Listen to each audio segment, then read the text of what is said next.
18 թվականին Նիկոլ Փաշինյանի աջակիցները այսպես փայլուն երիտասարդներ են։ Հիմա թոշակառուներ են։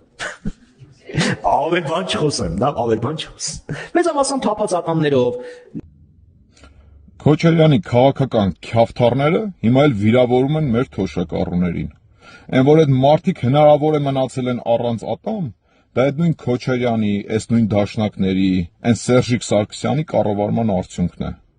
Բայց հոգ չէ, այդ մարդիկ արդեն ունեն անվճար առողջության ապահովագրություն, ու ոչ միայն իրենց ատամները, այլ նաև աչքերը, սրտերը ու մյուս բոլոր բժշկական հետազոտությունները կարող են անվճար անցնել ու բուժում ստանալ։ Բայց Քոչարյանն ու իր թայֆան քաղաքական քյավթառ կար, քաղաքական քյավթառ էլ մնալու է, այ դա անբուժելի է։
Բարոն Մարտիրոսյան